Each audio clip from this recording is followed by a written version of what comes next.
नमस्कार दोस्तों, मेरा नाम है शशिकांत पंडित और आप देख रहे हैं moonstone classes weekly current affairs series में आपका स्वागत है।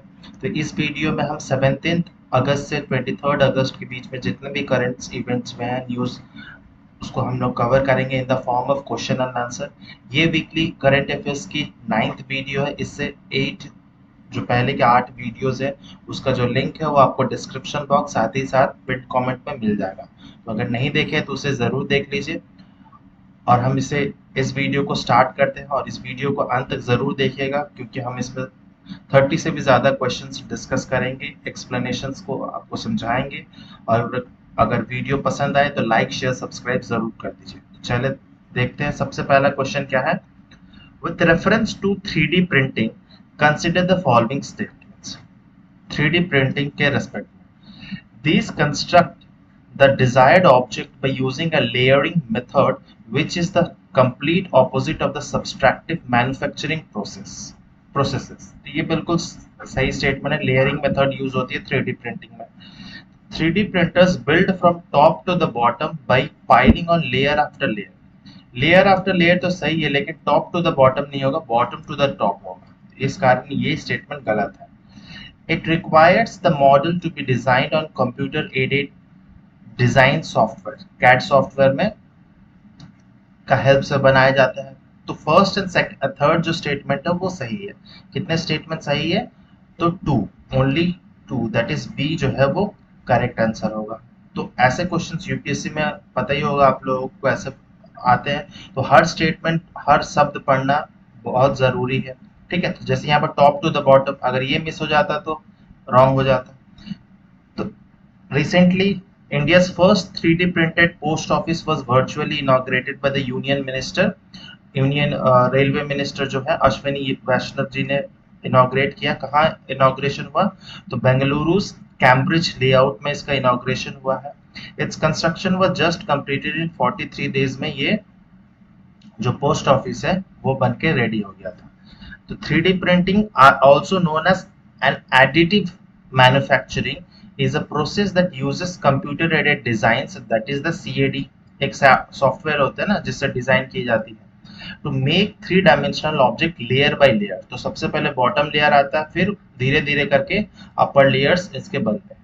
It is an additive process in which layers of materials like plastic, composites or biomaterials are built up to construct objects that range in shape, size, rigidity and colors।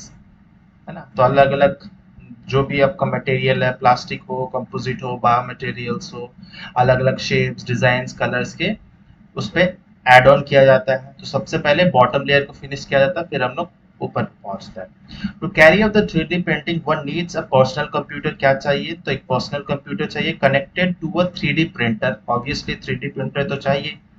All they need to do is design a 3D model of the required object on a computer-aided design software and press print।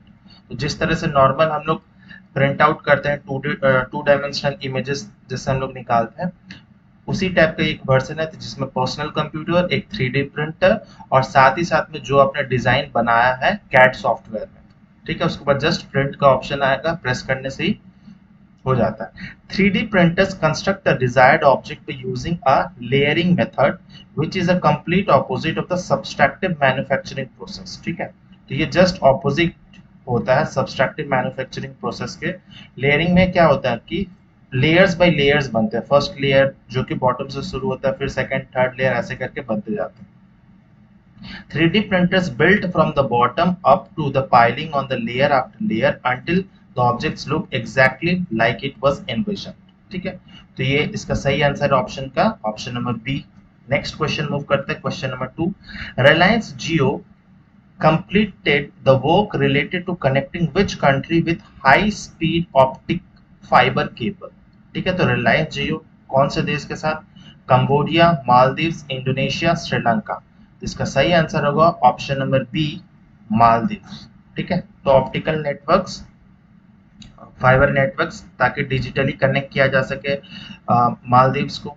The Indian telecommunication major Reliance Jio has completed the work related to connecting Maldives with high-speed optical fiber cable। ठीक है, तो ये जो आपको photo में attach हो रहा है, ये ऑप्टिकल फाइबर केबल्स है। आपको आए दिन आपके शहरों में, मेट्रो सिटीज में आपको दिख जाएंगे अंडरग्राउंड जमीनें खोदी होती है और ये ऑप्टिकल फाइबर जस्ट बिछाया जाता है, ठीक है। तो a ceremony was held in Hulhumale in Maldives on Friday to land the ocean connect Maldives India Asia Express submarine cable system.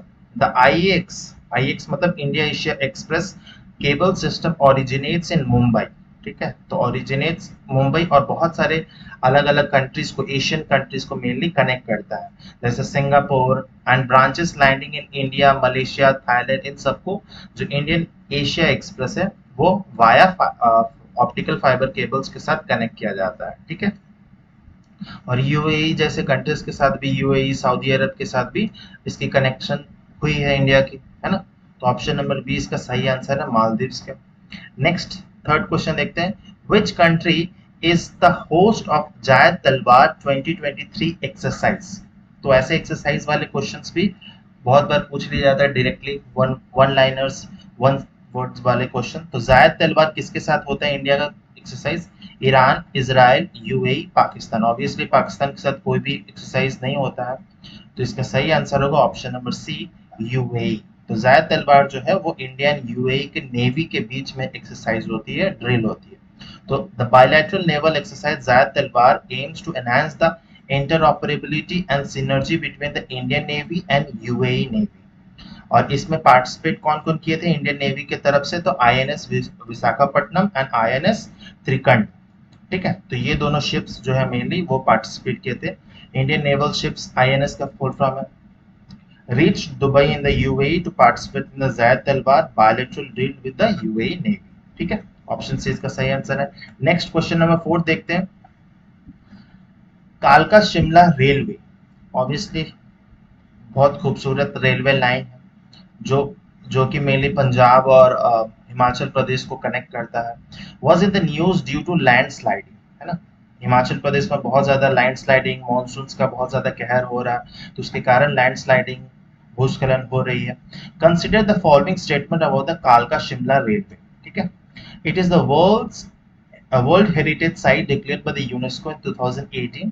तो 2018 नहीं है, 2008 होगा, तो डेट भी याद रखना जरूरी है।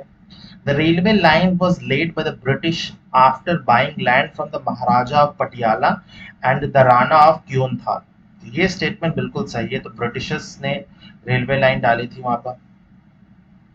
It is a broad gauge railway line in the state of Himachal Pradesh and Punjab. तो ब्रॉड गॉज नहीं है, ये नैरो गॉज है, क्योंकि हिमालयन एरियाज में ब्रॉड गॉज रेलवे लाइंस बिछाना थोड़ा रिस्की हो जाता है।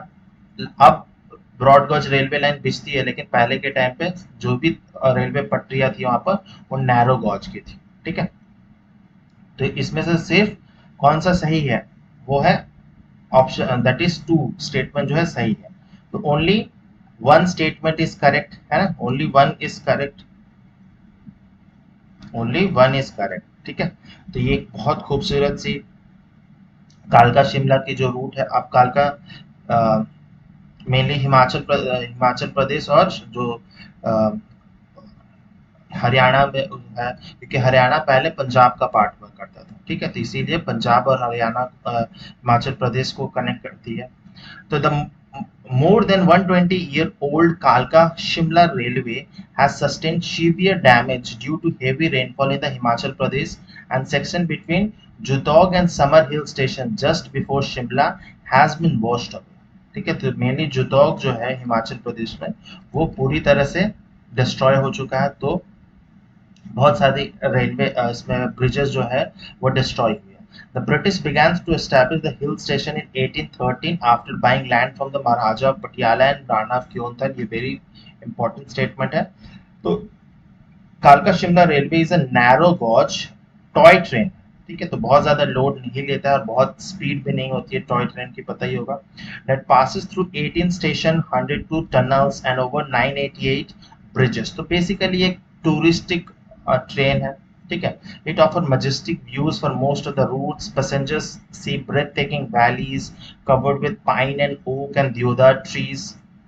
तो बहुत खूबसूरत सीनिक ब्यूटी नजर आता है इस टॉय ट्रेन से। तो it was declared a UNESCO world heritage site in 2008। ठीक है, तो ऑप्शन नंबर ए सही है। तो सिमिलरली आपको दार्जिलिंग में भी जाएंगे तो वहां पर भी वर्ल्ड हेरिटेज ट्रेन आपको मिल जाएगी, वो भी एक टाइप ऑफ टॉय ट्रेन ही है। तो हिमालयन स्टेट्स में मेनली टॉय ट्रेन से ज्यादातर चलती है, और वहां पर नैरो गॉजी यूज होगा। नेक्स्ट क्वेश्चन देखते हैं, question number 5। Luna 25 was recently in the news. It is obviously सबको ये पता ही होगा, Luna 25 after the successful landing of Chandrayaan 3 on the lunar surface, we know that Luna 25 क्या था। तो surface to air ballistic missile of Israel, unmanned air vehicle of France, intercontinental missile of the USA, moon mission of Russia. ठीक है, तो obviously पता तो होगा सबको, लेकिन किस तरह वो चंद्रयान 3 से किस तरह से अलग था, वो हमें पढ़ना है ना। तो India Chandrayaan 3 and Russia Luna 25। तो जिस तरह से इंडिया का चंद्रयान 3 का मिशन था कि साउथ पोल पे लैंडिंग करनी है, उसी तरह से लूना का भी वही मेन ऑब्जेक्टिव था, landing of the south pole of the moon. तो Luna 25 expected to go first, और उसने लैंडिंग करनी थी अगस्त 21 को, और चंद्रयान 23 अगस्त को लैंड कर दिया था सक्सेसफुली। लेकिन due to some technical glitch जो लूना 25 थी वो क्रैश लैंडिंग कर गई। ठीक है, तो वो उनका मिशन जो है सक्सेसफुल नहीं हुआ। जिस तरह से चंद्रयान 2 सक्सेसफुल नहीं था, उस तरह से भी उनका भी सक्सेसफुल नहीं हो पाया था। ठीक है, सॉफ्ट लैंडिंग नहीं हुई थी। तो अब किस तरह से वो अलग है, तो Luna 25 was launched using Soyuz rocket. तो वेरी पावरफुल रॉकेट है रशिया की। ठीक है, वो 3-4 दिन के अंदर ही वो लूनर सरफेस तक पहुंच गई थी, और इंडिया को लगभग 30-40 दिन का करीब लग गया था।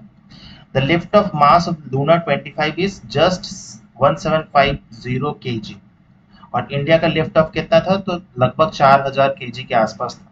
ठीक है, चंद्रयान का, जो कि इसका जस्ट हाफ से भी कम था। फिर Luna 25 does not carry A rover. ठीक है, उसमें रोवर नहीं था।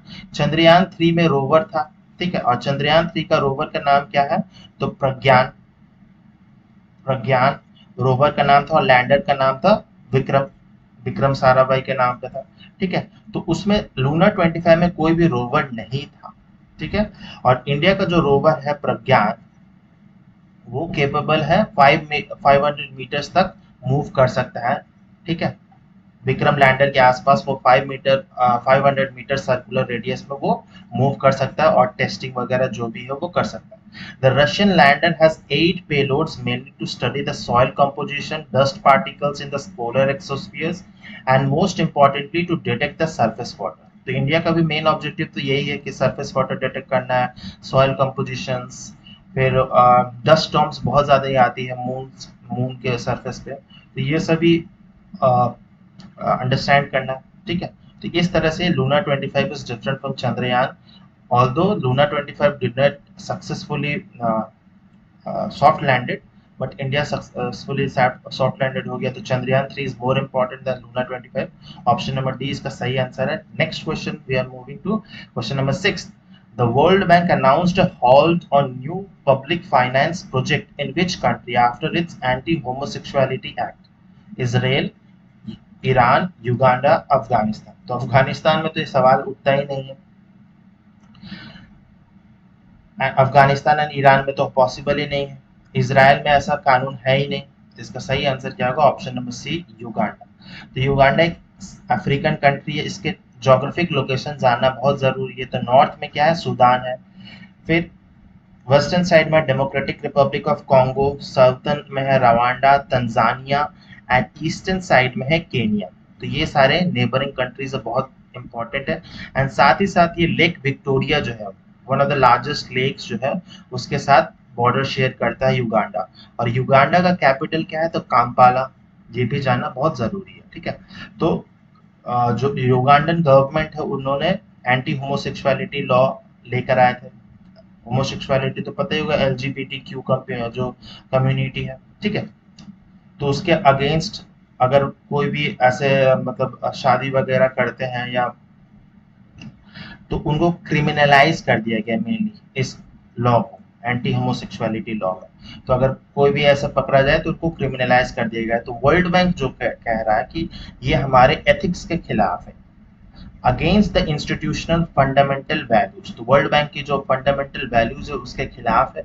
इसीलिए युगांडा वर्ल्ड बैंक ने युगांडन गवर्नमेंट को कोई भी नया नया पैसा देने से मना कर दिया है, ताकि वो कोई नया प्रोजेक्ट ना स्टार्ट कर पाए। ठीक है, तो देखा जाता है कि कौन झुकता है, वर्ल्ड बैंक झुकता है कि युगांडन गवर्नमेंट झुकती है। और ऑप्शन नंबर सी इसका सही आंसर है। क्वेश्चन नंबर 7 देखते हैं। What is the new name of the national institute of industrial engineering? उसका नामकरण बदल गया है। IIM Mumbai, IIM Thane, IIM Pune, triple IT Thane. तो इसका सही आंसर क्या होगा? Option number A.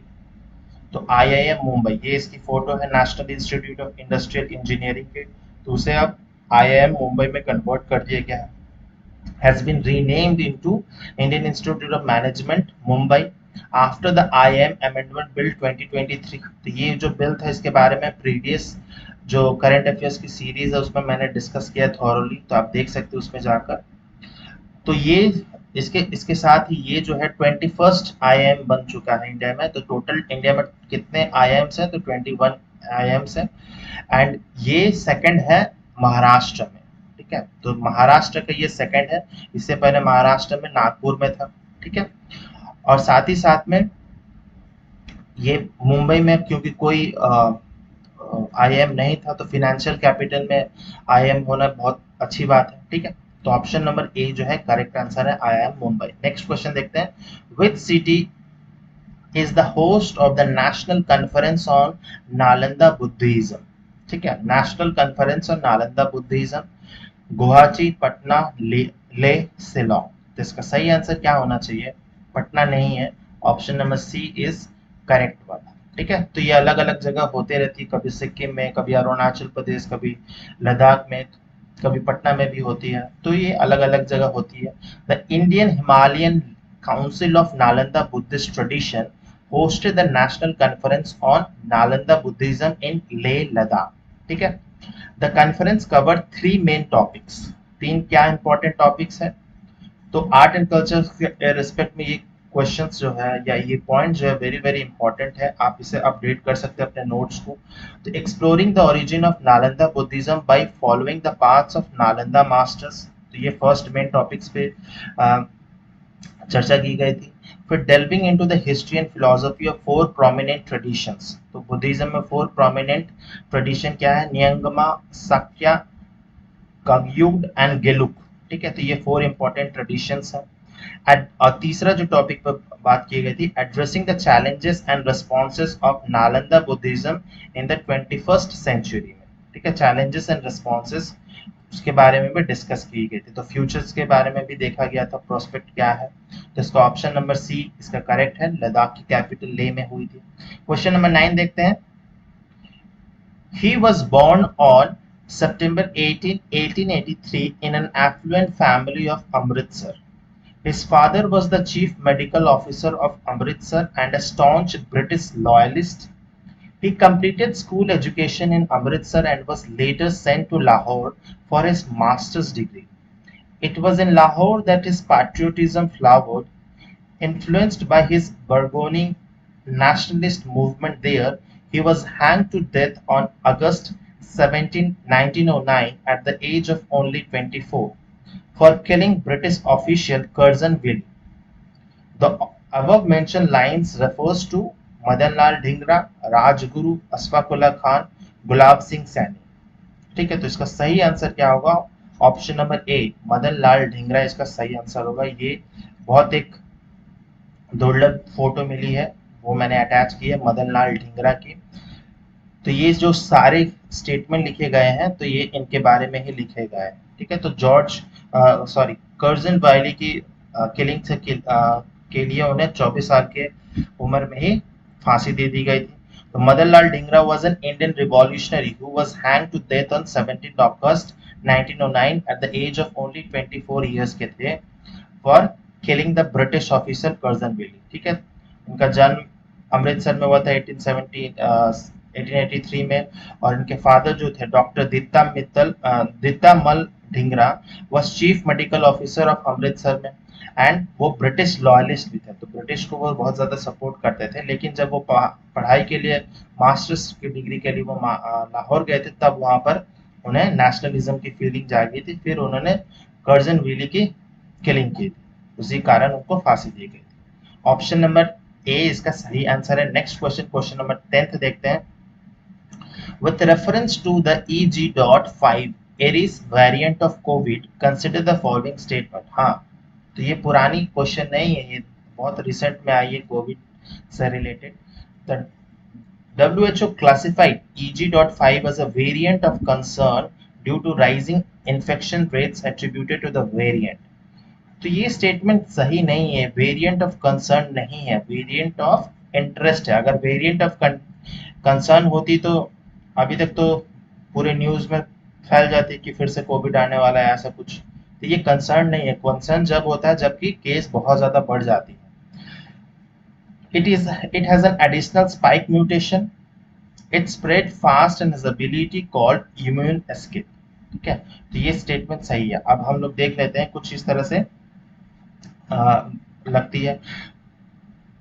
There is a new COVID variant EG.5 also known as Aries. The WHO classified EG.5 as variant of interest. ठीक है, the variant of interest due to rising infection rates attributed to the variant। ठीक है, it spread fast and has ability called immune escape। तो ये immune से भी escape हो सकती है। ठीक है, तो जिनको कोविड से इम्यून है उनको भी ये वेरिएंट होने के चांसेस बहुत ज्यादा है। ठीक है, EG.5 is one of the 3 variant of WHO's worst list, जैसे कि XBB.1.5 ये जो है मेनली यूरोप अमेरिका में है, और XBB.1.16 जो है एशिया में प्रोडोमिनेटली पाई गई है। EG.5 is a descendant lineage of additional spike mutation। तो ये जो है EG.5 एरीज वेरिएंट जो है वो एक एडिशनल स्पाइक मिलती है that explain why it can escape the human immune system response. ठीक है, तो एडिशनल स्पाइक के कारण ही वो ह्यूमन इम्यून सिस्टम को एस्केप कर सकता है। The variant of concern are those whose characteristic have significant influence on the spread of the virus because of higher rate of the contagion and rising infection rates or an increase in severe cases or illness in COVID mortality rates। तो बहुत ज़्यादा जब cases serious होने लगते हैं, बहुत उससे mortality होने लगती है, डेथ होने लगती है, तभी जाके हम लोग कहते हैं कि वेरिएंट ऑफ कंसर्न है। तो ये वेरिएंट ऑफ कंसर्न नहीं है, वेरिएंट ऑफ इंटरेस्ट है, इसीलिए एक शब्द के कारण ये इसका आंसर बदल जाएगा। तो ये दोनों स्टेटमेंट सही है, तो option number 2 that is B only is the correct answer. Next question पे चलते हैं हम लोग। Sulina Channel was in the news recently. It connects Spain and Morocco in the Mediterranean Sea। वो गिब्राल्टर है। Sudan and Saudi in the Red Sea, ये भी नहीं है। Major Ukrainian port on the river to the Black Sea, fishing region between Russia and USA, तो ये भी नहीं है। ऑप्शन नंबर सी जो है इसका करेक्ट आंसर है। तो आपको पता होगा जो ब्लैक सी ग्रेन डील का जो है उसमें रशिया ने बैकआउट कर लिया है। ठीक है, तो उसके कारण रशिया जो है यूक्रेनियन जो ग्रेन्स एक्सपोर्ट कर रही है अलग अलग कंट्रीज को, उस पर अटैक करके डिस्ट्रॉय कर दे रहा है। ठीक है, तो उससे रिलेटेड है क्वेश्चन है।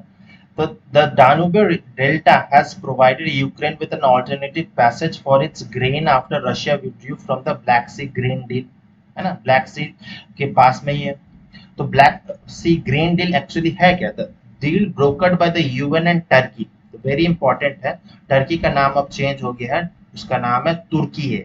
ठीक है, used to provide safe passage for cargo ships carrying grains from Ukrainian Black Sea ports of Odesa, Chornomorsk and Pivdennyi. ठीक है, ये तीनों पोर्ट से जो है वो ग्रेन जो है वो बाकी कंट्रीज को एक्सपोर्ट करता था यूक्रेन।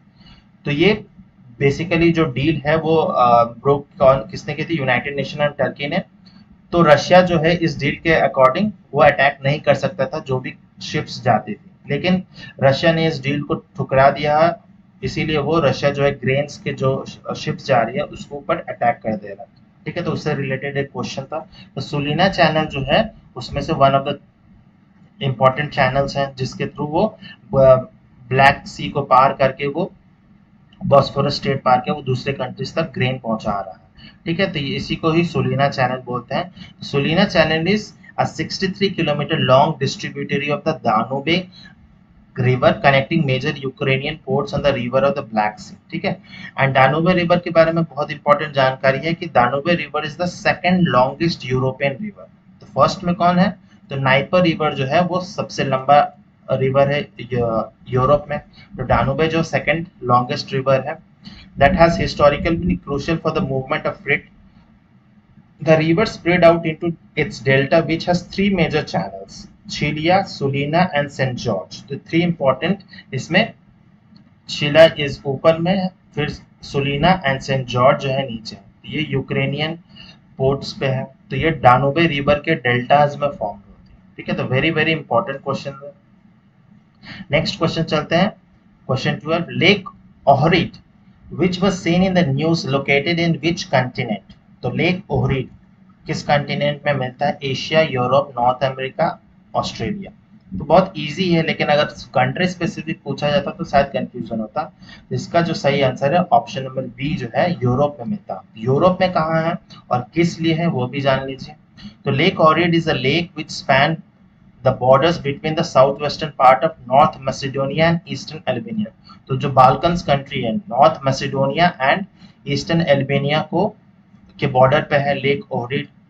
तो it is one of the Europe's deepest and oldest lakes. ठीक है, तो scientist have uncovered what may be one of the Europe's earliest sedentary communities. ठीक है, तो यहाँ पर कम्युनिटीज डिस्कवर की गई है by the help of carbon dating technique. तो dating back to 8000 years the homes built on the stilts could be the oldest lakeside settlement ever found in the Europe।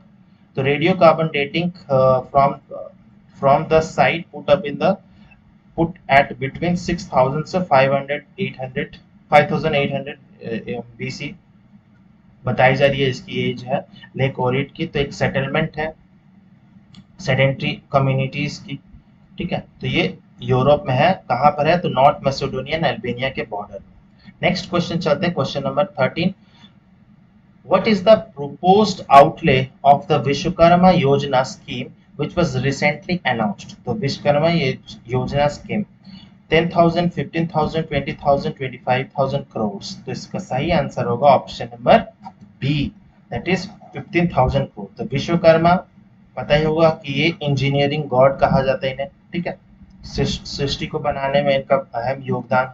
ठीक है, तो विश्वकर्मा जयंती के दिन ये योजना स्टार्ट होगा और prime minister has announced Vishwakarma योजना स्कीम फॉर आर्टिसंस। जो भी ट्रेडिशनल आर्टिसंस है, क्राफ्ट्समैन है, जो अलग अलग ट्रेडिशनल वर्क्स बनाते हैं, विद उनके लिए बहुत ज़्यादा हेल्पफुल करेगा। जो पॉटर्स है, कारपेंटर्स है, अलग अलग डिज़ाइंस क्रिएट करते हैं, क्राफ्ट्समैन्स है, उनके लिए बहुत हेल्पफुल है। With an allocation of up to 15,000 crores to help skill development amongst the youth। ठीक है, the scheme will be launched in September on the Vishwakarma Jayanti। Vishwakarma Jayanti falls in 17 September 2023। तो ये स्टार्ट हो जाएगा। Option B इसका सही answer है। Question number 14 देखते हैं।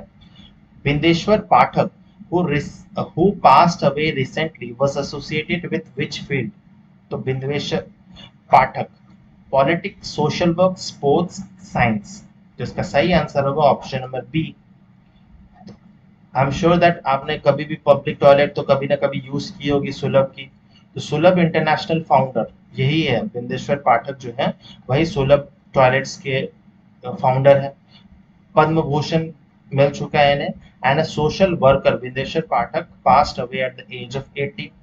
तो पाठक was the founder of the Sulabh International, an Indian-based social service organization which works to promote human rights, environmental sanitation, waste management and reforms through education। तो हमें सिर्फ toilets के बारे में जानकारी है, लेकिन ये ह्यूमन राइट्स का, एनवायरमेंटल सैनिटेशन, वेस्ट मैनेजमेंट, फिर किस तरह से एजुकेशन में रिफॉर्म्स ला सके, तो इनमें बहुत बड़ा योगदान था इनका।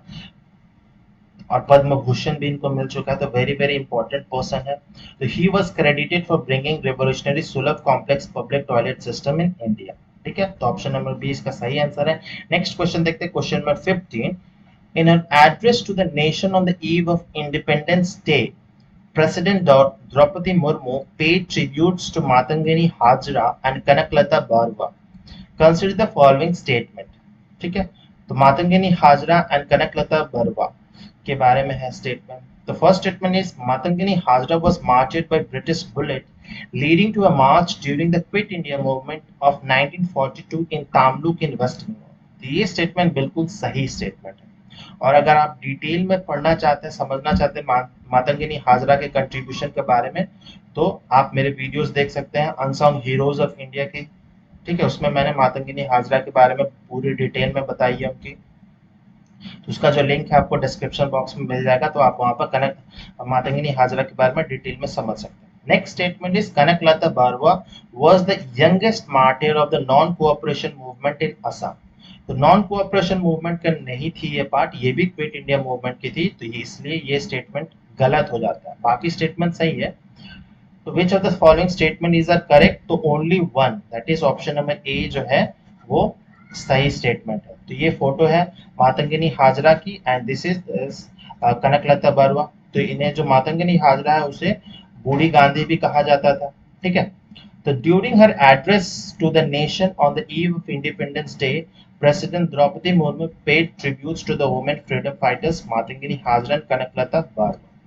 Matangini Hajra was 73 years when she fell to British bullets, leading to march during the Quit India movement in 1942 in Tamluk in West Bengal. तो ये मेदिनीपुर डिस्ट्रिक्ट आज के प्रेजेंट वेस्ट बंगाल से बिलोंग करती थी और one of the oldest freedom fighters थी जिनकी डेथ हुई थी ब्रिटिश बुलेट्स के कारण. ठीक है, after the death of her husband she devoted herself in social causes in early 1900s and nationalist movement began gaining traction during the subcontinent and Gandhi traveled extensively across the length and breadth of the region.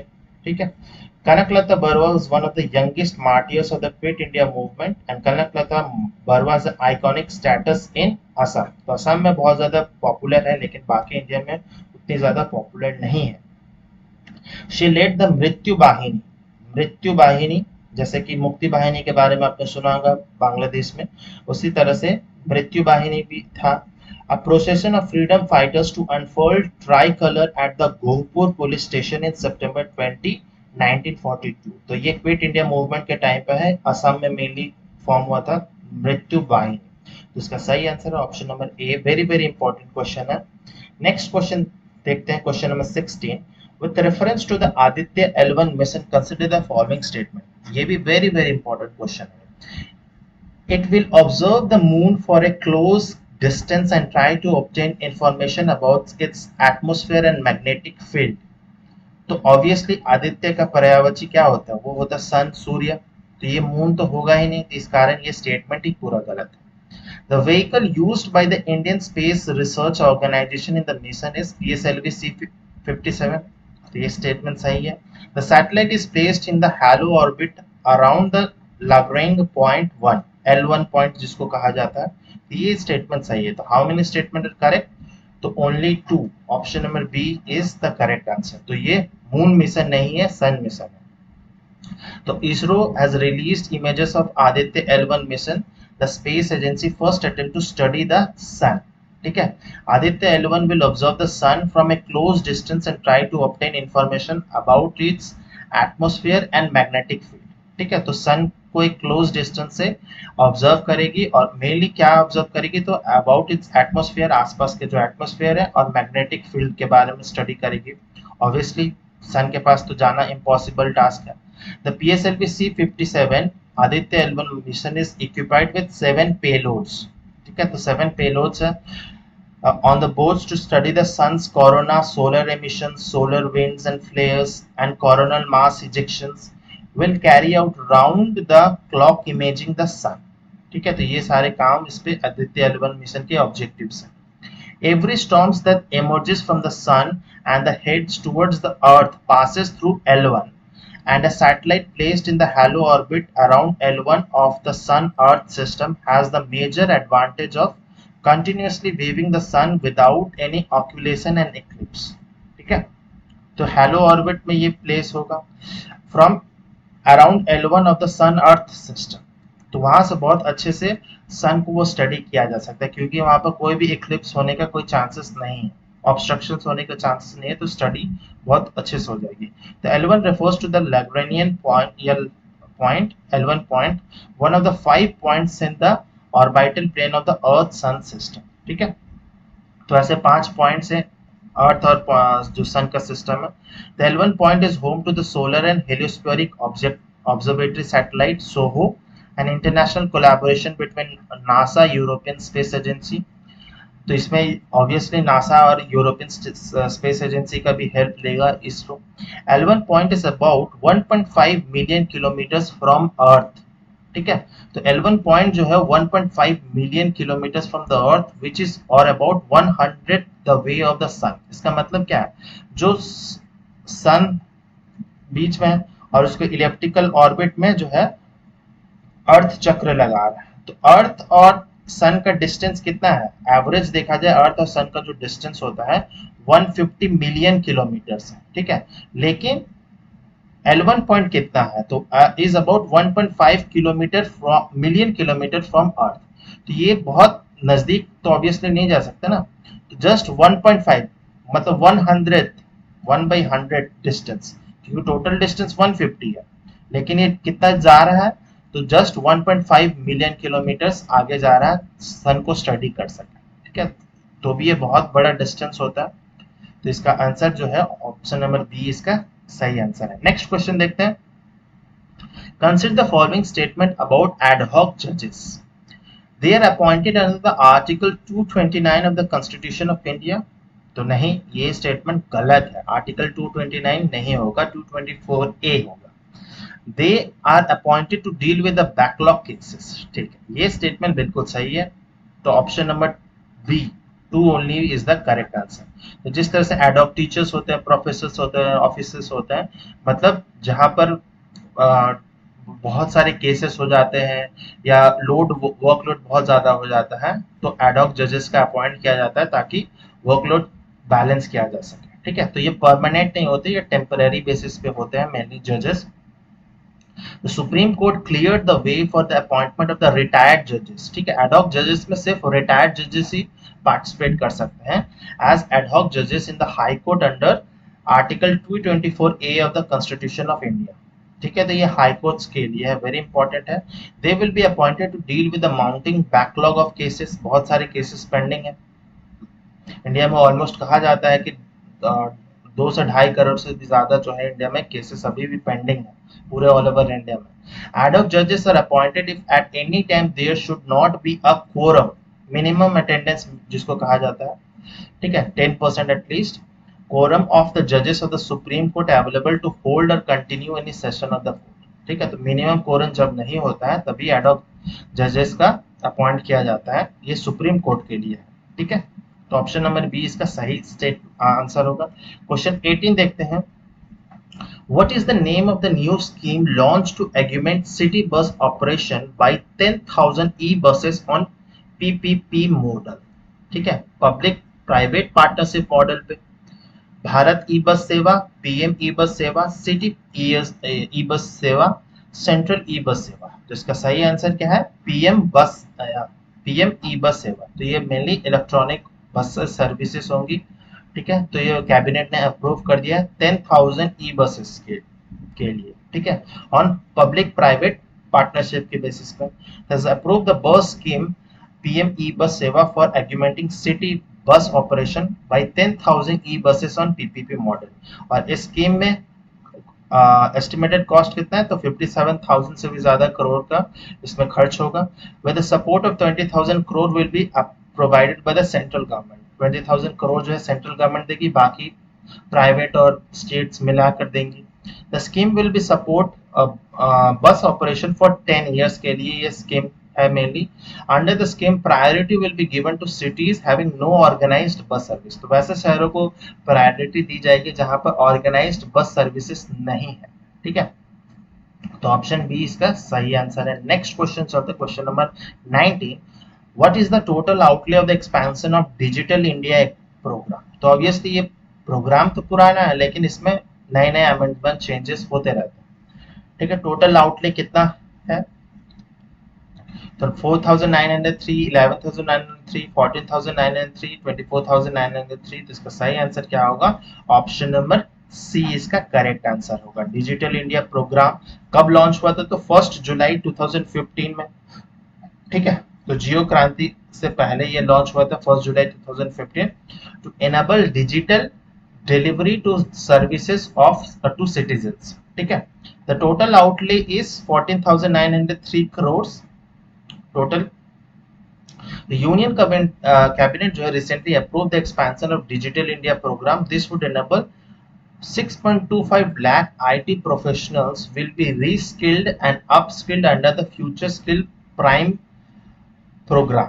तो इतने सारे जो youth है उनको training मिलेगी, IT professionals को rescaling upscaling की जाएगी जिनके पास स्किल नहीं है।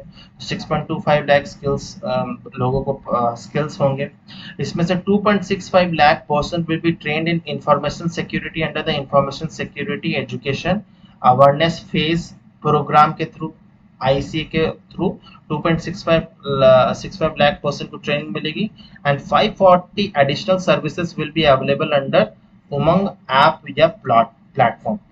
इसीलिए ये क्वेश्चन पुरानी नहीं है, ये स्कीम भले ही पुरानी है लेकिन इसमें चेंजेस की गई है, इसीलिए इस क्वेश्चन को मैं इंक्लूड किया। तो ऑप्शन नंबर सी इसका करेक्ट आंसर है। क्वेश्चन नंबर 20 देखते हैं। Central Board of Indirect Taxes and Customs CBIC signed mutual recognition arrangement with which country? USA, UK, Australia, Germany। तो इसका सही आंसर होगा ऑप्शन नंबर सी। तो कोड मेंबर ऑस्ट्रेलिया के साथ ये डील साइन की गई है। तो the cabinet chaired by the Prime Minister Narendra Modi has approved the signing and ratification of mutual recognisation arrangement between Central Board of Indirect Taxes and Customs CBIC of India and Department of Home Affairs incorporating the Australian Border Force, Australia के तरफ से Australian border force and Australian home affairs department, और India की तरफ से civic ने deal sign की गई है। मेनली एक टाइप ऑफ रैटिफिकेशन है, म्यूचुअल रिकॉग्निशन अरेंजमेंट। तो इसमें क्या है, ये अरेंजमेंट है क्या, MRA क्या है? The arrangement is aimed at providing reciprocal benefits to accredited and trusted exporters of both the signatories in clearance of goods by customs and authorities by importing countries। तो मेनली जो export import में आसानी हो जाएगी दोनों countries के लिए, जो भी एक्सपोर्ट इंपोर्ट करता है उनके लिए बहुत ज्यादा इजी क्लियरेंस हो जाएगी। ठीक है, तो लॉजिस्टिक कॉस्ट जो है वो कम हो जाएंगी इससे, तो कंट्री के बीच में ट्रेड बढ़ेगा।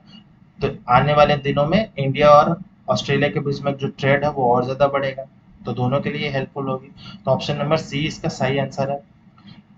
नेक्स्ट क्वेश्चन देखते हैं, question number 21।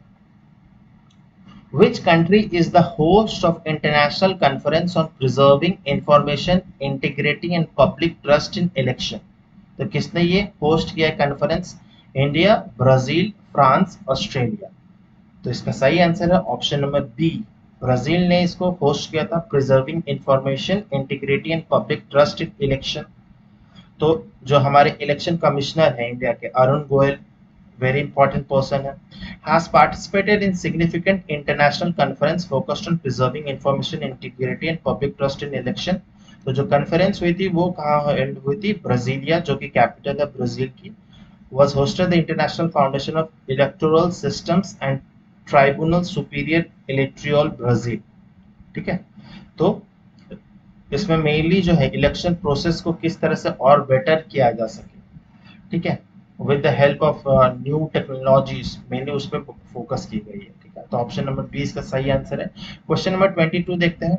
Which of the following state has got the geographical indication tag for मार्थंडम Honey? मार्थंडम Honey, तो ये आपको ऑनलाइन मिल सकता है।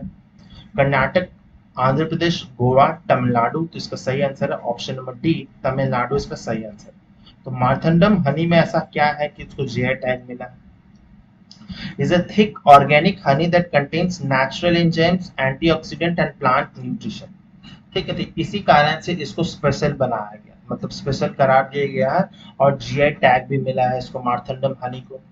तो it also contains nutritious propolis, bee pollen, even few specks of honeycomb. तो जो हनी कॉम होता है, वैक्स जो होता है वो भी प्रेजेंट होता है। Since it contains bee pollen, it also includes vitamins, amino acids, fatty acids and variety of minerals, making it healthy. तो इसमें बहुत सारा vitamins, प्रोटीन्स, फैटी एसिड्स हैं, गुड फैटी एसिड्स हैं। तो then this natural honey has the ability to used in cancer treatment and radiation mucositis। ठीक है, तो ये वेरी वेरी इंपॉर्टेंट है।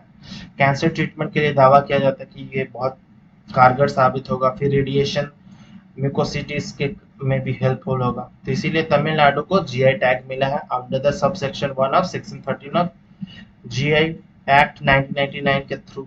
ठीक है, तो ऑप्शन नंबर डी इसका सही आंसर होगा। मार्थंडम हनीकट तमिलनाडु से बिलोंग करता है। क्वेश्चन 23 देखते हैं।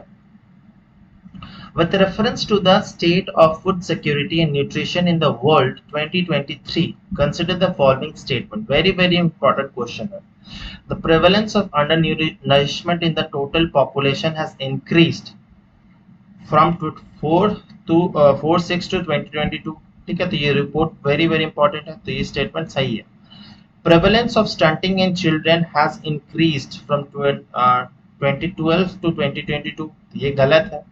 Prevalence of overweight in children has decreased।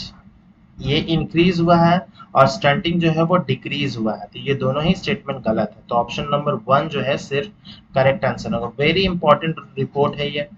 ठीक है, the state of food security and nutrition in the world 2023 जो है वो कौन कौन पब्लिश किया है? तो यूनाइटेड नेशंस की एजेंसी जो है IFAD, UNICEF, WHO, World Food Programme जिससे नोबेल प्राइज में मिला था, एंड WHO, ये चार जो है एजेंसीज मिलकर इसको पब्लिश की गई है। और ये सस्टेनेबल डेवलपमेंट गोल्स में जो है इंपॉर्टेंट पॉइंट्स भी है, ending hunger and mall nutrition. ठीक है, the prevalence of undernourishment in the total population has decreased। ठीक है, तो 21.4% डिक्रीज हुई है 2004-6 के रेस्पेक्ट में 2022 के रेस्पेक्ट में। ठीक है, तो अंडर न्यूट्रिशमेंट जो है वो डिक्रीज हुई है। Prevalence of wasting in children, sorry, the prevalence of stunting in children has decreased.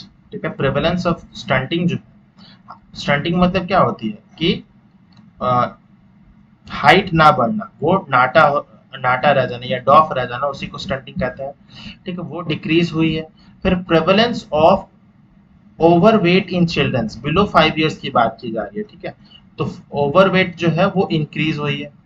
तो इसका मतलब क्या है? जो पतले बच्चे थे वो और भी पतले हो रहे हैं, और भी स्टंटेड हो रहे हैं, और जो मोटे थे वो और भी ज्यादा मोटे हैं। तो ये जो गैप है, ठीक है, वो गैप और ज्यादा बढ़ते जा रहा है।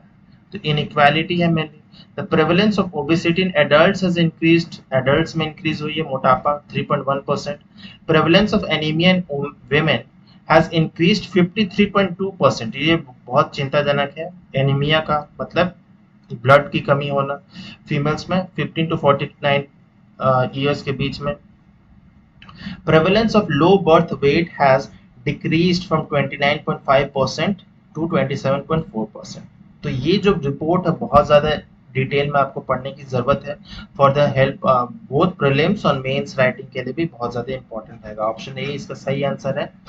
ठीक है, क्वेश्चन नंबर 24 देखा जाता है कि consider the following applications: coating material for food and beverages, cans in the packaging industry, electronics and automobile components. How many of the above are the application of bisphenol A? तो bisphenol A को BPA भी कहा जाता है, BPA। ठीक है, तो ये तीनों ही जगह में एप्लीकेशन है बिस्फेनॉल ए का। तो ऑल ऑफ द थ्री होगा। ऑप्शन नंबर सी इसका करेक्ट आंसर होगा। ठीक है, तो CSIR नेशनल केमिकल लैबोरेटरी जो कि पुणे में सिचुएटेड है, successfully demonstrated the operation of A pilot plant cable of manufacturing bisphenol A. ठीक है, तो ये जो इंस्टीट्यूट है नेशनल केमिकल लैबोरेटरी, ये वैसा प्लांट बना चुका है ताकि मैन्युफैक्चर कर सके BPA, जो कि बहुत ज़्यादा एप्लीकेशन होता है इंडस्ट्रियल प्रोडक्ट्स बनाने में। Demand for manufacturing engineering plastic globally. The material has wide scale application. Coating material for food and beverages, can in packaging industries, electronic and automobile components, and for overall manufacturing of engineering plastic। लेकिन इसका एक side effect भी है कि जो BPA है, bisphenol A, higher traces of bisphenol A has been found in milk bottles for babies and cases of its leaching through food cans can also be reported. तो ऐसे बहुत सारे इम्यून डिसऑर्डर जो है वो बच्चों को और भी एडल्ट्स को भी हो सकता है। तो जो लो क्वालिटी के प्लास्टिक बॉटल्स होते हैं इसीलिए उससे अवॉइड करना चाहिए या उसे बार बार यूज नहीं करना चाहिए, क्योंकि उसमें बिस्फेनॉल ए जो है वो इजीली लीच आउट हो जाता है और वो पानी में मिक्स होकर अगर हम लोग कंज्यूम करेंगे तो वो हमारे बॉडी को बुरी तरह से नुकसान पहुंचा सकता है, इवन कैंसर भी हो सकता है। ठीक है, तो इसीलिए बिस्फिनॉल ए वाला जो बीपीए फ्री बॉटल्स आते हैं वही यूज करना चाहिए। ठीक है, या फिर प्लास्टिक बॉटल्स यूज ही ना करना चाहिए। तो option number C is the correct answer. Next question चलते हैं, question number 25। Which company is set to launch India's first kerosene oxygen powered rocket? Agnikul Cosmos, Dhruv Cosmos, Pixel Cosmos, Orbit Cosmos. तो ये सारे जो है प्राइवेट स्पेस एजेंसी कंपनी है India की। ठीक है, इंडिया बेस्ड है, जैसे कि आपको अमेरिका में स्पेस एक्स मिल जाएगा, ब्लू ओरिजिन मिल जाएगा, उसी तरह से इंडिया में भी है। तो इंडिया में भी प्राइवेट कंपनीज ग्रो कर रही हैं धीरे धीरे। तो इसका सही आंसर होगा option number A, Agnikul Cosmos. The Indian firm Agnikul Cosmos is on the way to becoming the first in the country to privately design, develop and launch liquid fueled rocket. ठीक है, तो ये कंट्री की first है, ऐसा नहीं है कि वर्ल्ड की है, तो ये इंडिया की है। तो Agnikul is targeting to launch their maiden rocket known as Agniban SORTD। SORTD का मतलब suborbital technological demonstrator। It is a single-stage launch vehicle driven by Agnikul's patented Agnilet engine. ठीक है, an entirely 3D printed single-piece 6K9 semi-cryogenic engine। semi-cryogenic engine है। ठीक है, तो इसमें mainly kerosene and oxygen के हेल्प से ये रॉकेट को फ्यूल किया जा रहा है। अग्निकुल कॉस्मोस जो है इसका सही आंसर होगा। तो ऐसे क्वेश्चंस भी बहुत बार पूछे जाते हैं एसएससी वगैरह में, तो ऑप्शन ए सही आंसर है। नेक्स्ट क्वेश्चन देखते हैं, विधायक क्षेत्र Vikas Nidhi Yojana is associated with which state in union territory? Gujarat, Himachal Pradesh, Assam, West Bengal. तो नाम से ही पता चलता है कि ये असम एंड वेस्ट बंगाल का तो हो नहीं सकता, गुजरात के भी चांसेस कम है, तो आप बी के साथ जा सकते हैं। बी जो है उसका सही आंसर होगा Himachal Pradesh. Himachal Pradesh government had relaxed the provision of Vidhayak Kshetra Vikas Nidhi Yojana during the financial year 23-24, including protection works of retaining walls and channelization of nulas under it. Nulas या नाला जिसको कहते हैं। The decision is taken in the view of heavy losses caused by human life beside public and private properties during the recent heavy rains in the state। तो बहुत ज़्यादा rains के कारण शिमला, हिमाचल प्रदेश के बहुत सारे जो स्टेशंस हैं वहाँ पर बहुत ज़्यादा नुकसान हुआ है पब्लिक और प्राइवेट प्रॉपर्टीज दोनों को ही। तो ये उस रेस्पेक्ट में क्वेश्चन फ्रेम किया गया था। और वहाँ के चीफ मिनिस्टर कौन है हिमाचल प्रदेश के? सुखविंदर सिंह सुक्खू, जो कि कांग्रेस पार्टी को लीड करते हैं। तो Himachal Pradesh is the right answer, option B. Question 27 देखते हैं, which institution launch centralised web portal UDGAM? ठीक है, उद्गम पोर्टल किसने लॉन्च किया है? RBI, NITI Aayog, NHAI, national highway authority of India या नास्को? इसका सही आंसर होगा ऑप्शन नंबर ए, आरबीआई। तो शक्तिकांता दास इसके गवर्नर है आरबीआई के। तो उद्गम पोर्टल एक्चुअली है क्या वो जान लेते हैं। तो उद्गम पोर्टल का फुल फॉर्म क्या है? तो the Reserve Bank of India launched centralised web portal UDGAM. UDGAM means unclaimed deposit gateway to access information. ठीक है, the launch of the web portal will aid users to identify their unclaimed deposits accounts and enable them to either claim the deposit amounts or make their deposit accounts operative in their respective banks। ठीक है, तो जो unclaimed deposits होती है banks में उसको वो claim कर सकते हैं डिपॉजिटर्स, या फिर either claim of the deposit amount और make the deposit accounts operative, या फिर जो डिपॉजिट अकाउंट्स है वो बहुत बार क्या होता है, बहुत बार यूज ना करने से वो इन ऑपरेशन नहीं रहता है, तो वो सस्पेंड कर दी जाती है। तो इस वेब पोर्टल के थ्रू आप उसे फिर से वापस ऑपरेशन में ला सकते हैं। कोई भी रेस्पेक्टिव बैंक हो, जितने भी इंडिया से रजिस्टर्ड बैंक है उसमें आप ये कर सकते हैं यूज। तो इसका सही आंसर है ऑप्शन नंबर ए, आरबीआई। नेक्स्ट क्वेश्चन चलते हैं। Which country is the organiser of army 2023 ninth international military technical forum? Russia, China, India, UAE. तो ये जो है रशिया में हो रहा है, ऑप्शन नंबर ए इसका सही आंसर। तो मेनली एक एग्जीबिशन टाइप ऑफ है, ठीक है। तो इंडिया, चाइना, ईरान एंड बहुत सारे कंट्रीज जो है अपना अपना पेविलियन सेट किए हैं, मेनली शोकेस करते हैं कि क्या क्या टेक्नोलॉजीज, क्या क्या वो सॉफ्टवेयर, मिलिट्री हार्डवेयर क्रिएट किए हैं। In the ninth International Military Technical Forum organized by the Russia, the Indian Pavilion which has stalls of, तो इंडियन पवेलियन में किसके किसके स्टॉल्स है? तो डीआरडीओ का है, Defence Research and Development Organisation. साथ ही साथ में 3 डिफेंस पब्लिक सेक्टर अंडरटेकिंग्स भी है, तो 3 पीएसयूज भी है। कौन कौन से हैं? तो Bharat Electronics Limited, then Bharat Earth Movers Limited BEML and Goa Shipyard Limited, जो कि शिप्स बनाने में मेनली काम करती है, शिप्स फ्रिगेट्स बनाने में काम करती है। तो ये 4 जो है इंस्टीट्यूशन इंडिया से पार्टिसिपेट किए थे। तो ऑप्शन नंबर ए जो है रशिया सही आंसर है।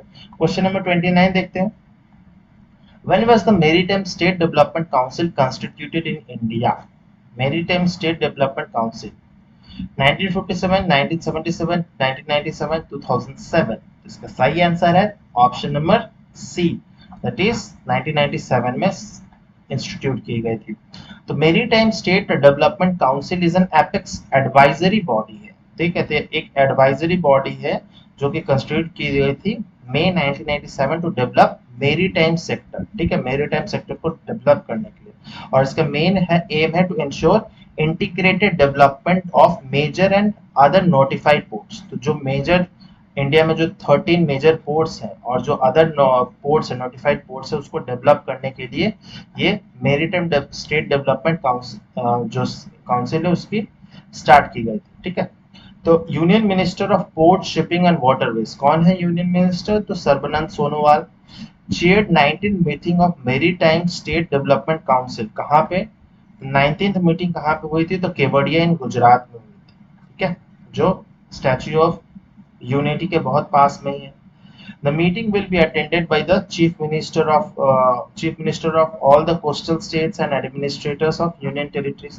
तो जितने भी कोस्टल स्टेट्स हैं इंडिया के, वो सब इसमें पार्टिसिपेट किए थे, उनके चीफ मिनिस्टर या उनके ऑफिसर्स पार्टिसिपेट किए थे। तो ऑप्शन नंबर सी इसका सही आंसर है। नेक्स्ट क्वेश्चन 30 देखते हैं। With reference to the neutrinos, consider the following statement. Neutrinos, ये भी very very important है साइंस एंड टेक्स के रेस्पेक्ट में। They are the building block of the nuclear process। तो ये गलत है, बिल्डिंग ब्लॉक नहीं है, ये न्यूक्लियर प्रोसेस का एक प्रोडक्ट है न्यूट्रिनोस, ठीक है। तो ये बिल्डिंग ब्लॉक नहीं हो सकता, तो ऑप्शन गलत है। There are there are produced by the same source as cosmic rays, तो ये सही है। तो इलेक्ट्रोमैग्नेटिक स्पेक्ट्रम में कॉस्मिक रेज सबसे पहले आता है, जिसकी एनर्जी सबसे ज्यादा है, even much much greater than the gamma rays also, ठीक है। और इसकी एनर्जी ज्यादा है तो फ्रीक्वेंसी भी ज्यादा है, तो पेनिट्रेटिंग पावर भी बहुत ज्यादा होती है कॉस्मिक रेज की। This are electrically charged particle, नहीं, इलेक्ट्रिकली न्यूट्रल है, इसका कोई चार्ज नहीं होता।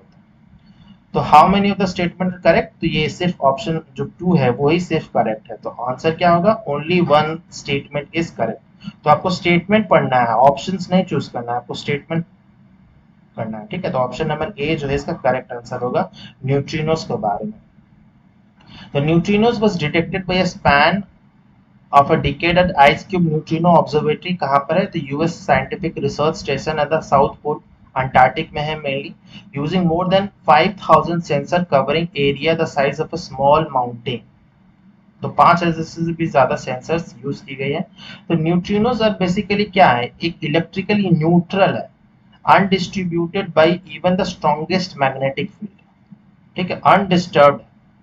इसको magnetic field, strongest magnetic field भी इसको डिस्टर्ब नहीं कर सकता, and rarely interact with matter, earning the nickname ghost particles. तो न्यूट्रिनोस को ही घोस्ट पार्टिकल कहा जाता है, ठीक है। ये किसी से डरता नहीं है, किसी से मतलब डिस्टर्ब नहीं होता है, ठीक है। तो इसीलिए और इंटरैक्ट भी नहीं करता है ये किसी से, इसीलिए इसको घोस्ट पार्टिकल कहा जाता है न्यूट्रिनोस को। As neutrinos travel through space, they pass unimpeded through the matter, stars, planet and और द मैटर पीपल ऑल्सो, तो पीपल से भी ये पास होता है, इसीलिए मैं बोल रहा ना, तो ये जो है इसका पेनिट्रेटिंग पावर बहुत ज्यादा होता है, तो ये हमारे शरीर का आर पार भी हो जाएगा, हमें पता भी नहीं चलेगा। ठीक है, न्यूट्रिनोस स्टार्स मून्स प्लैनेट सब पास हो जाता है। तो neutrinos are produced by the same source as cosmic rays. ठीक है, cosmic rays electrically charge particle, cosmic rays लेकिन इलेक्ट्रिकली चार्ज है, लेकिन न्यूट्रिनोस न्यूट्रल है, cannot be traced straight back to their source because strong magnetic fields in the space after altered trajectory. The direction from the neutrinos arrive point directly back to their original source. The neutrino is an elementary particle. ये जो है elementary particle, मतलब ये कोई और किसी और particle से नहीं बना है। न्यूट्रिनोस एक सबसे one of the smallest particles है ना, पार्टिकल्स एलिमेंट्री पार्टिकल्स है। ठीक है, meaning they that they are not made up of anything smaller। ठीक है, तो ये खुद ही इतना स्मॉलर है कि अब किससे बनेगा। they are not the building block of the stuffs like electron and quarks। ठीक है, तो ये बिल्डिंग ब्लॉक्स नहीं है, but they are created in the nuclear processes. ठीक है, तो न्यूक्लियर फ्यूजन जैसे फिशन जैसे रिएक्शन में ये क्रिएट होते हैं न्यूट्रिनोस या फिर घोस्ट पार्टिकल। तो वेरी वेरी इंपॉर्टेंट क्वेश्चन है, ऑप्शन ए इसका सही आंसर है। नेक्स्ट क्वेश्चन देखते हैं। Iriomote Island was in the news recently. It is located in China, Russia, Japan, South Korea। इसका सही answer option number C, Japan. तो ये रुक्यूज आइलैंड का एक छोटे छोटे ऐसे आइलैंड्स है। ठीक है, ओकिनावा वगैरह जो आइलैंड है, इरोमोट आइलैंड्स, ये जापान को बिलोंग करता है। ठीक है, और ये कनेक्ट करते हैं जापान का जो सदर्न टिप है उसको कनेक्ट करता है एक ताइवान से कनेक्ट करता है। ठीक है, तो इसमें मेनली चाइना और जापान का कन्फ्लिक्ट है रुक्यू आइलैंड्स के बीच में। ठीक है, तो जब जापान बोलते ये मेरा है, चाइना बोलते मेरा है, इसीलिए। तो Amami Oshima island, Tokuno Tokunoshima island, the northern part of Okinawa islands and Iriomote island encompasses इतने areas of subtropical rain forest of four islands of the chain of located in the southwest of Japan। ठीक है, south west में पड़ता है Japan के। तो ये बहुत यहाँ पर इंपॉर्टेंट सब ट्रॉपिकल रेन फॉरेस्ट है। The serial site forms an arc of the boundary of the East China Sea। ठीक है, तो ये जो है ये वाला क्या है, ये दिस इज ईस्ट चाइना सी है ना, ये ईस्ट चाइना सी को घेरता है एक तरह से। And Philippine Sea whose highest point Mount Yuandake on Amami Oshinawa Islands rises 694 meters above the sea level। So Mount Yuandake उसकी highest point है। These islands are influenced by the Kuroshio current। ठीक है, तो Kuroshio ocean current जो है उससे बहुत ज्यादा इन्फ्लुएंस होता है, और कुरोशियो और ओयो करंट जो है वहां पर मीट करते हैं, इसीलिए वो बहुत इंपॉर्टेंट फिशिंग ग्राउंड भी है। और साथ ही साथ में एंड सब tropical high pressure system, the property has a warm and humid subtropical climate। आपको पता है कि पूरा जापान तो पूरा ठंडा है, लेकिन ये जो एरिया है मेनली वार्म है, ह्यूमिड सब ट्रॉपिकल क्लाइमेट है, and is covered mainly with evergreen broad leaved subtropical rain forest से ये कवर्ड है। तो ये वेरी वेरी इंपॉर्टेंट है बायोडाइवर्सिटी के पर्सपेक्टिव से, तो ऑप्शन सी इसका सही आंसर है, जापान। नेक्स्ट क्वेश्चन देखते हैं 32। It is a perennial shrub that grows in saline, arid to semi-arid environment. This species belongs to the family of Amaranthaceae।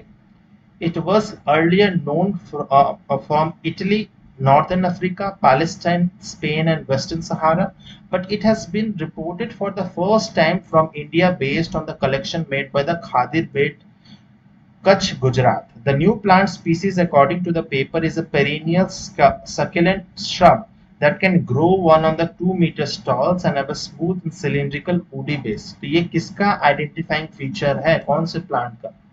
Victoria boliviana, hydrinum regene, carpothrese cerecie and salsola oppositifolia desfontainia.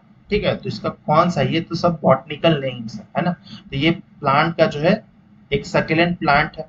ठीक है, तो इसका सही answer जो है option number D, सालसोला ऑपिजिटिफोलिया desfontainia. ठीक है, इसको सॉल्ट वॉट भी कहा जाता है, इस प्लांट को इस टाइप ऑफ वॉट जो है सॉल्ट वॉट भी कहा जाता है।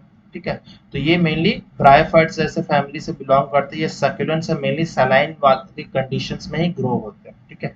The term of researchers from the Gandhinagar based Gujarat Ecological Education and Research Foundation has discovered a new species of saltwort called salsola oppositifolia डिस्फोंटेनिया।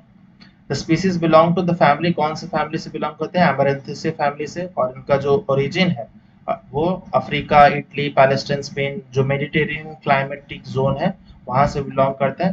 तो ये खादिर पेट गुजरात, कच्छ के गुजरात में भी पाया गया है।